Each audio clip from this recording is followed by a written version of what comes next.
هنا بتعملي ايه ريجستريشن اهو عشان تسجلي بسرعه وتاخدي البونص، وما تنسيش لازم تعملي التسجيل ده وتكمليه لحد الاخر اهو.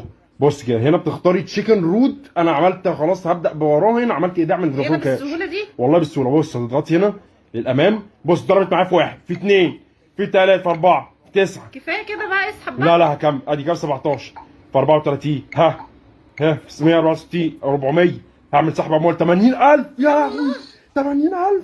استني كده رساله البنك لو جت، استني اهي هنا بص ادي اهي، استني كده استني نشوف هتوصل كام 97,000. يا نهار ابيض، دول نزلوا في حسابك فعلا. اقسم بالله نزلت حسابي. اهم حاجه في الموضوع كله ان انت ما تنسيش تعملي التسجيل وتكمليه الاخر عشان تاخدي البونص. هسيب لك اللينك تحت في الباي، جربي حظك. باي. I could say all of my brothers and I had was that because our dad's a comedian, his job only ever existed once we had gone to bed, and our mum worked from home. She was a photographer. So to us as kids, our parents didn't really work. They just were always home. So we had this amazing foundation where no matter any time of the day, either mum or dad would be at the house, and we felt so kind of solid as a family, which is why like I kind of have this dream of one day having kids and putting my work to bed and just kind of being there as a dad, because I really admire how my dad was around. You know, being a comedian is a very, very volatile job. The highs and lows are so extreme, and as kids we never saw that. The only version of my dad I ever saw was the happy dad, let's go to the park. We used to play this game called Golf Goals where we would go down to the park, there's like this big blue metal goal, and we would just fire golf balls into that goal every day, and he would give us 10p every time a ball went in the goal, and that was kind of the foundation of our golf and all that sort of stuff. So for me, broader than a core memory was the idea of always feeling connected and safe within my family unit, and I think a large portion of that is that my mum and dad have always been such a solid team, and they've always been there for us. Yeah, wow. Have they, as you've grown older, have they kind of opened up about some of the challenges that they were going through that they obviously didn't show you and your family when you were kids? Because I can imagine, we always talk about this, right? Like being a comedian is extremely difficult because you're making everyone else laugh. At the same time, it's a career path that, like you said, is completely volatile. Sure. Have they opened up as time's gone on, and how has that felt when you've gone from like seeing your parents always being happy to being like, oh wait, there was all this other stuff going on? Absolutely they have, and it's not even sometimes things that they've told us, it's just things that we've grown up to recognise. As a young kid, you know, you're not looking to how's my mum feeling, how's my dad feeling, and now as an older person, you know, those are things I care about. I want to call my mum because I know it will brighten her day, so that's all part of growing up, I guess. So seeing the way in which my dad's job affects him or my dad's job affects my mum is something we've all sort of come to terms with, and he's amazing at it. I mean, to be honest, I say affect, it doesn't really affect anyone. He's so good at handling it, which is a lot of why I feel like I am the way I am. For example, The Crowded Room's come out, the critics absolutely hated it, they thought it was the worst thing they've ever seen, and it doesn't really upset me. And I think a large part of my feeling towards that has come from my dad being able to do a gig, the gig not going well, him brushing it off his shoulder and just right onto the next one. Yeah, wow. And first of all, I want to point that out as well. So I've been watching The Crowded Room. Right. And me and my wife have been watching it together, and we were actually really enjoying it. Good, thank you. And so like, we're actually loving it because I love a show that has mystery. Sure. That's trying to like get me to figure it out and get me Right. to think about it. I'm kind of confused, and I love stuff like that. Like I'm Totally. a massive Christopher Nolan fan. Yeah, So all my absolutely. favorite movies are Nolan movies, and the reason why I love them is because I have no idea what's going on. Sure. And that's And you what gotta figure it out. And you got to figure Yeah. it out. And I love puzzles, and I love escape rooms, and I love anything Love that an escape room. Yeah, I love anything that's got me thinking, what is going on here, and why can't I figure it out? Mate, do you know what you should watch? I admittedly watch it to go to sleep if I'm ever feeling stressed or like overstimulated. I watch this guy called Chris Ramsey. Okay. He's like a YouTube guy. He's a magician, but I just watch him solve puzzles. He like buys these Japanese like handcrafted puzzle boxes. Wow. And he just solves them. And I've started buying them, and they come to the house and you sit down for 4 hours, put it down, pick it up, and try and solve this puzzle, and it's amazing. Are you any good at them? No, I'm terrible at them, mate. I'm absolutely terrible. I've had an unsolved Rubik's Cube since I was like 11. But yeah, so I watch his videos because there's just Yeah. something about like the sound of the wood.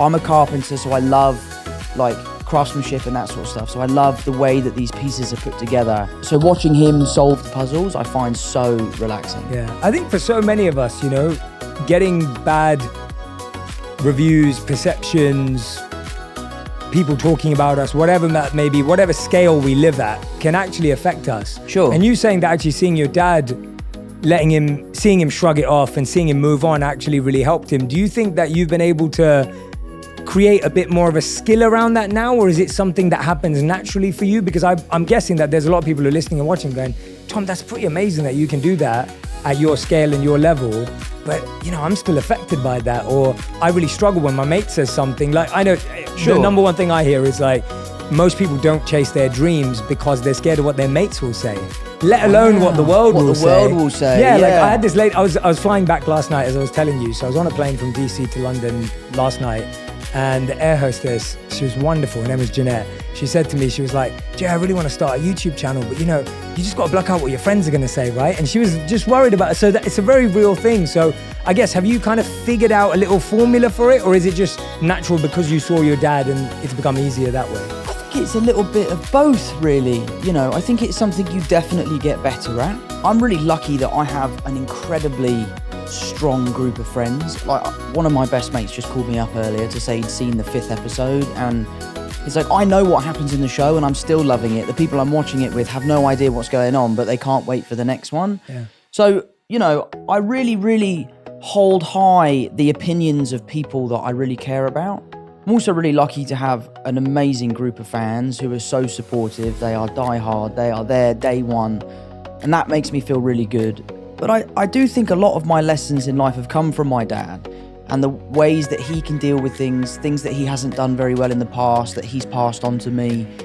And I live by this really, I don't actually know if Christian Bale did say this, but apparently, I think love he Christian did. Bale, I so love Christian we'll say Bale. he said I it. absolutely Yeah, love Christian we'll say Bale. he said it. Yeah. But I think the quote is, if you have a problem with me, text me. And if you don't have my number, you don't know me well enough to have a problem with me. That is so good. And I think that is such a great piece of advice, because as a celebrity, you live on this stage, you live out there, you kind of give out a version of yourself that you want people to see. Mm-hmm. And that can be the version of yourself that they can have a problem with or they can love. And there is I feel like I'm quite authentic in my public persona, but I just try to really care about what my family thinks, what my friends think, what the people in my local community think. I live in Kingston, I know everyone that lives there. I can't walk 5 feet without bumping into one of my mum's friends.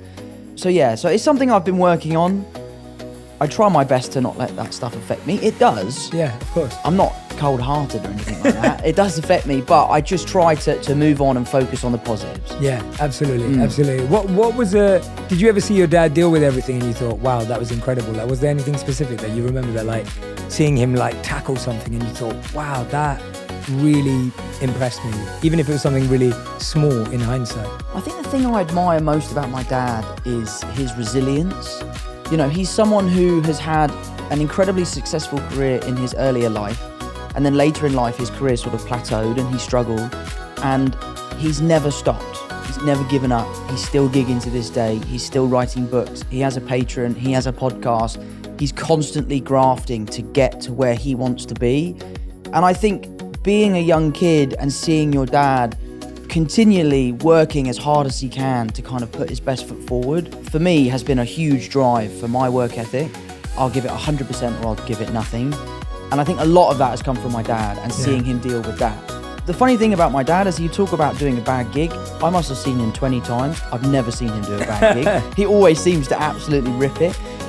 But maybe that's just because we're in the audience. But no, I owe a lot to my dad, and a lot of the teachings are things he's told me and things I've just witnessed him do. Yeah. And was there ever a piece of feedback or a rumor or something you saw that did affect you, where you actually thought, well, or at least made you stop and go, God, I'm trying to see the positives, but this one's tough. Like this actually made me have to pause and figure it out. Something that did really upset me, I was in New York, I was shooting The Crowded Room, and I was having a really hard time with the job just because of how taxing it was, the emotional capacity that I was having to get to every day.